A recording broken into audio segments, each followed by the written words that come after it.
Bismillahirrahmanirrahim. Ninth class, how are you? I am fine, Alhamdulillah. आज हम last exercise of chapter 1 unit 1 review exercise जो कि mixture है, conceptional है, full chapter का, तो ये हमने सॉल्व करनी है। बल्कि मैं तो यूँ कहूँगी कि मैं आपकी हेल्प करूँगी to check that how and how many you understand from the full chapter. ठीक है, तो इसमें इसका क्वेश्चन नंबर 1 जो है ना वो है MCQs का। ठीक है, आपके पेपर में जो ऑब्जेक्टिव पार्ट होता है, आपका ऑब्जेक्टिव पेपर होता है 15 मार्क्स का, उसमें सिर्फ आपके MCQs होते हैं। ठीक है, तो वो MCQs अब तक तो एग्ज़ाम में एक्सरसाइज से ही आते रहे हैं, लेकिन अब गवर्नमेंट ने कॉन्सेप्शनल कर दिया है पेपर पैटर्न, तो अब हो सकता है कि आपकी बुक के अंदर से, थ्योरी से या और दूसरे शॉर्ट क्वेश्चन डेफिनेशंस वहाँ से भी MCQs आ सकते हैं। तो इसलिए इसको इन डिटेल फुल चैप्टर को हमने पढ़ा है, देखा है, समझा है।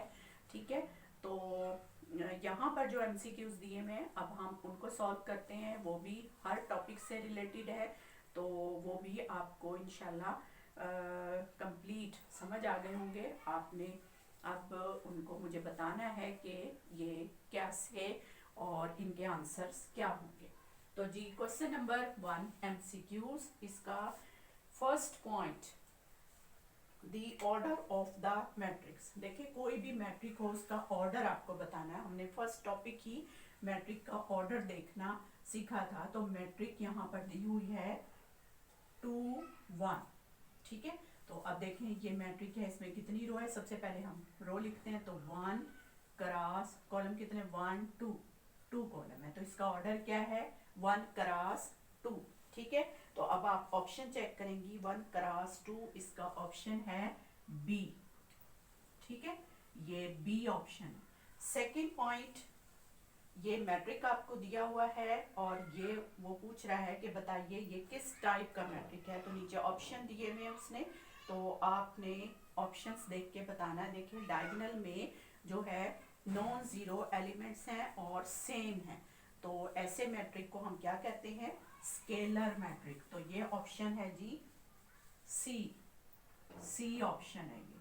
Number 3, third point, which is the order of the square matrix. तो स्क्वायर मैट्रिक की डेफिनेशन हमने पढ़ी थी।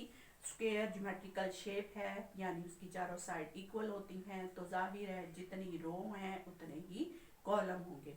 तो अब यहाँ पर जो ऑप्शंस हैं स्क्वायर मैट्रिक का, वैसे भी आपको पता है जब हम किसी चीज का स्क्वायर लेते हैं तो उसकी पावर 2 लेते हैं, तो ठीक है ना, तो यानी 2 रोज 2 कॉलम।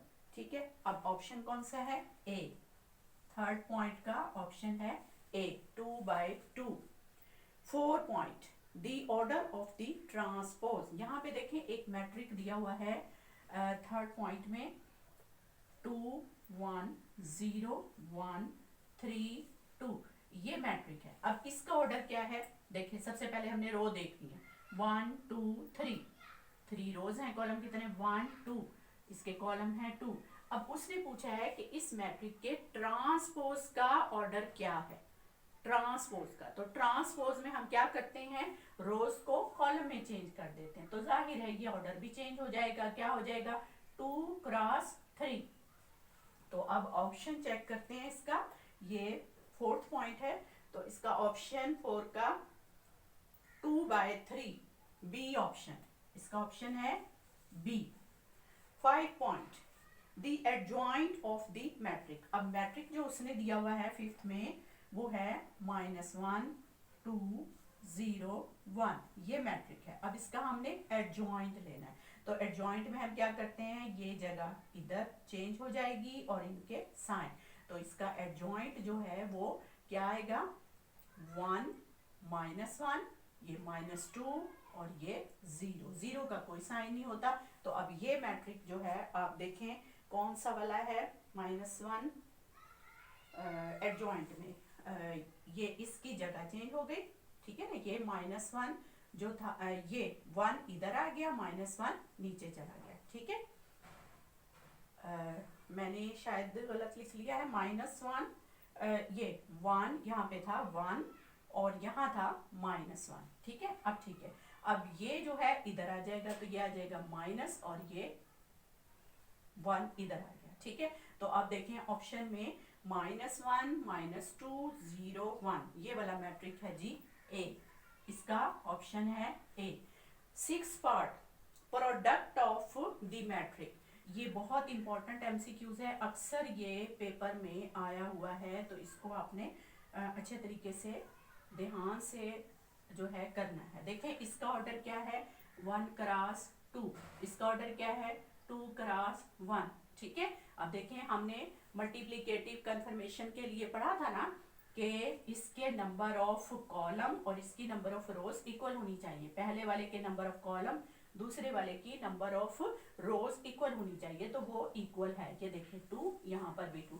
अब जो नया मैट्रिक आएगा वो ये बाहर वाली एक्सट्रीम यानी 1 क्रॉस 1, तो 1 क्रॉस 1 का मैट्रिक हमने मल्टीप्लाई करके निकालना है। अब देखें इसको मैं मल्टीप्लाई करूंगी, x को 2 से 2x, फिर प्लस y को 1 से y।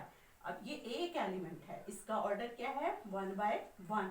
अब ये 2x plus y, 2x plus y, ये ऑप्शन है ए। ठीक है, ये हमारा 6 पॉइंट था। अब देखें जी 7 पॉइंट। 7 पॉइंट में उसने कहा है इफ डिटर्मिनेंट है ये 2 6 3x, if this determinant equal to 0 then find x, यानी x की वैल्यू क्या है वो हमने फाइंड करनी। अब डिटर्मिनेंट हमने खोलना है, तो डिटर्मिनेंट कैसे खोलते हैं, this multiply minus this multiply, तो इन दोनों को मल्टीप्लाई करें 2x, 6 3 18। ठीक है, इक्वल टू 0, उसने खुद दिया है, गिवन है ये चीज। ठीक है, this multiply minus this multiply. अब हम यहाँ से ये इक्वेशन आ गई है, जिस तरह से आप इक्वेशंस को सॉल्व करते हैं लीनियर, वही 2x को यहीं रखें, 18 उस तरफ चला जाएगा, फिर x यहीं रखें, 18 डिवाइड बाय 2, 2 1 जा 2 9 जा, तो वैल्यू आ जाएगी 2, x की वैल्यू क्या आ गई 9। ठीक है, अब ये ऑप्शन चेक कर लेते हैं, ये कहाँ पर है जी, ये है ए ऑप्शन। 7th का आंसर जो है वो ए ऑप्शन में।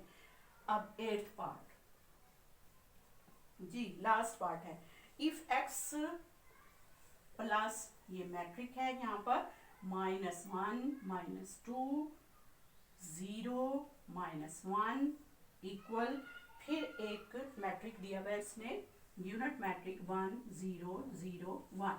अब देखिए उसने कहा है कि x plus this matrix equal 0 unit matrix है, तो बताइए x की वैल्यू क्या है।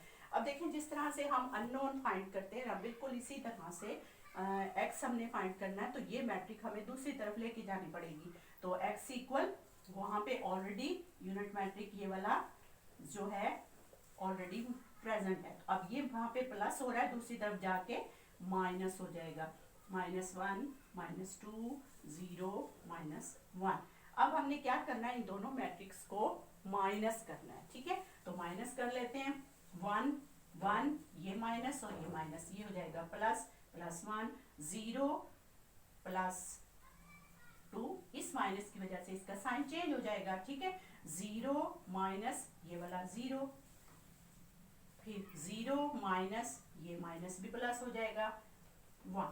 तो अब इसका आंसर क्या आ गया, ये दोनों ऐड होके 2, ये भी 2, ये 0 और ये 1, तो ये आंसर आया। देखते हैं ये आंसर कहाँ पर है, हाँ जी इसका ऑप्शन 2 2, ये 1, ये माइनस और ये माइनस यहाँ पर जो है ये वाला 1 1 माइनस और ये माइनस 1, तो ये 2 हो गया, यहाँ पर भी यहाँ पर ये 2 है। ठीक है, तो अब 2 2 और ये नीचे वाला 2, तो ये ऑप्शन कहाँ पर है जी, ये है डी पार्ट में।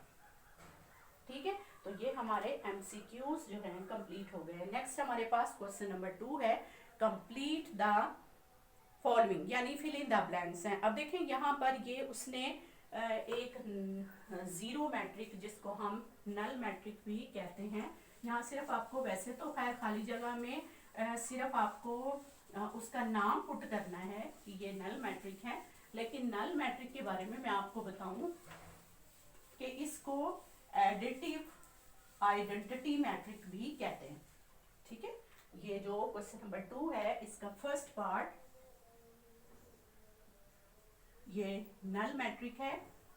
ठीक है, इसको हम क्या कहते हैं, एडिटिव आइडेंटिटी। क्यों कहते हैं, इसलिए कि ये जब भी किसी मैट्रिक में ऐड किया जाएगा तो आंसर जो है वो वही मैट्रिक आ जाएगा। ठीक है ना, जैसे हमने 7 + 0 = 7, तो 0 को किसी में भी ऐड करें वो नंबर वैसे ही आ जाता है। तो इसी तरह नल मैट्रिक का है, नल मैट्रिक में कुछ भी ऐड करो वही चीज आ जाएगी, वही मैट्रिक आ जाएगा। यानी किसी भी मैट्रिक में आप नल मैट्रिक को ऐड करेंगी ना तो वही वाला मैट्रिक आ जाएगा। इसलिए नल मैट्रिक को हम एडिटिव आइडेंटिटी मैट्रिक भी कहते हैं। ठीक है, एडिटिव आइडेंटिटी मैट्रिक्स। ठीक है, दूसरा मैट्रिक उसने दिया हुआ है सेकेंड पॉइंट में 1 0 0 1।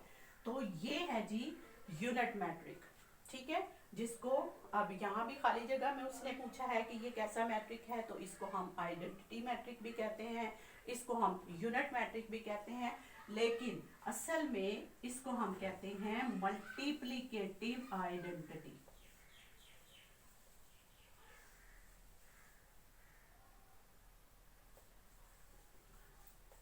मल्टीप्लिकेटिव,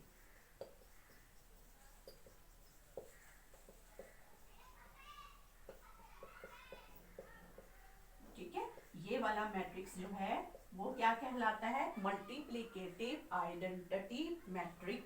आइडेंटिटी मैट्रिक्स ये है additive identity matrix, null matrix, और ये जो है वो है नल मैट्रिक को अगर यहाँ पे देखें तो ये 0 0 0 0, ठीक है, ऐसे लिखा हुआ है। तो इसको कहते हैं एडिटिव आइडेंटिटी मैट्रिक और इसको कहते हैं मल्टीप्लिकेटिव आइडेंटिटी मैट्रिक। लेकिन यहाँ खाली जगह है तो खाली जगह में आप सिंपल नल मैट्रिक लिख सकते हैं और यहाँ पर आइडेंटिटी या यूनिट मैट्रिक लिख सकते हैं। खाली जगह वैसे तो 9th में नहीं आती हैं, लेकिन ये कॉन्सेप्शनल चीजें हैं, इनको आपने क्लियर करना है। नेक्स्ट है जी थर्ड पार्ट इसका एडिटिव इनवर्स। तो एडिटिव इनवर्स जो है वो उस मैट्रिक का नेगेटिव होता है, और नेगेटिव मैट्रिक में हम क्या करते हैं, उसके अंदर के साइन चेंज कर लेते हैं। ठीक है, नेक्स्ट इसका जो है 4 पॉइंट, इन मैट्रिक्स मल्टीप्लीकेशन इन जर्नल। ये देखें बहुत ही इंपॉर्टेंट चीज है ये 4 पॉइंट इन जर्नल। वो ये कह रहा है कि जी AB और BA, यानी ये कौन सी प्रॉपर्टी है, कम्यूटेटिव प्रॉपर्टी। तो इन जर्नल जो है ये इक्वल नहीं है, या यूं कहना चाहिए कि मैट्रिक्स में मल्टीप्लिकेशन कम्यूटेटिव नहीं है।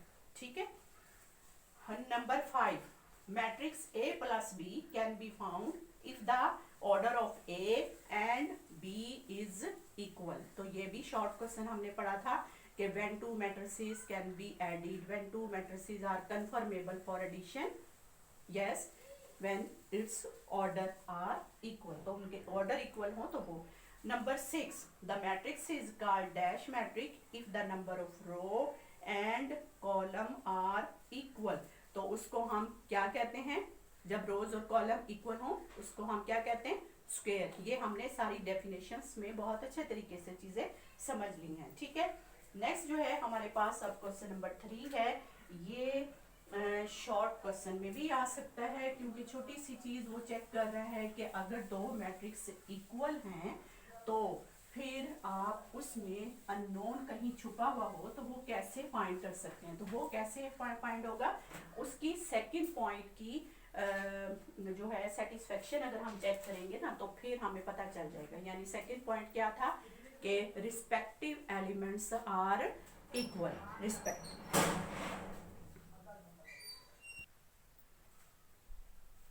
हाँ जी, ये हमारे पास है क्वेश्चन नंबर 3।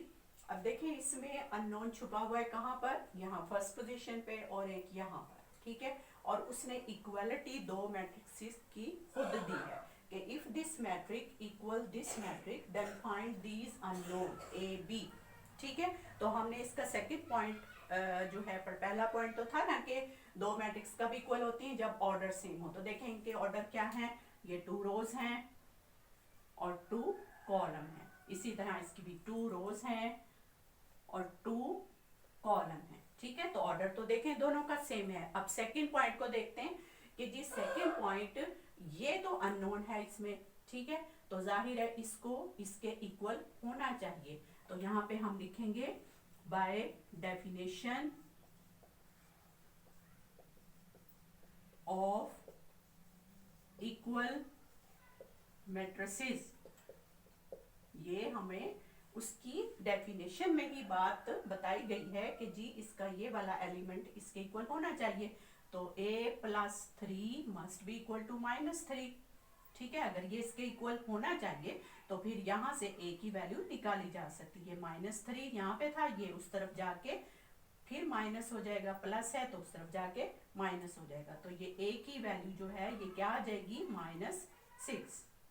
ठीक है, ये एक वैल्यू हमने निकाल ली। अब ये देखें 4 = 4 के है, हमें नजर आ रहा है। 6 के इक्वल है, ये भी हमें नजर आ रहा है। यहाँ पर भी b-1 को 2 के इक्वल होना चाहिए, यानी b-1 को इक्वल किसके होना चाहिए, 2 के। तो यहाँ से भी b हम निकालेंगे, ये 2 है, ये -1 उस तरफ जाके +1 हो जाएगा और ये 3, यानी b की वैल्यू यहाँ से निकल आई। ठीक है, यही दो अननोन हमने फाइंड करने थे और इस तरह से हमारा ये क्वेश्चन नंबर 3 जो है ये कंप्लीट हो गया है। ठीक है, नेक्स्ट वीडियो में इंशाल्लाह मैं इसके बाकी जो क्वेश्चन है रिव्यू एक्सरसाइज के वो भी मैं आपको जो है हेल्प करूंगी, क्योंकि रिव्यू एक्सरसाइज है ये आपको खुद करनी चाहिए। लेकिन फिर भी अगर कोई कंफ्यूजन है इसमें, कोई भी लगता है कि कोई छोटी चीज़ ऐसी जो अभी बताने वाली है, तो वो मैं इंशाल्लाह आपको कोशिश करूंगी कि आपकी वो हेल्प हो जाए। ठीक है, नेक्स्ट वीडियो के लिए अल्लाह हाफ़िज़।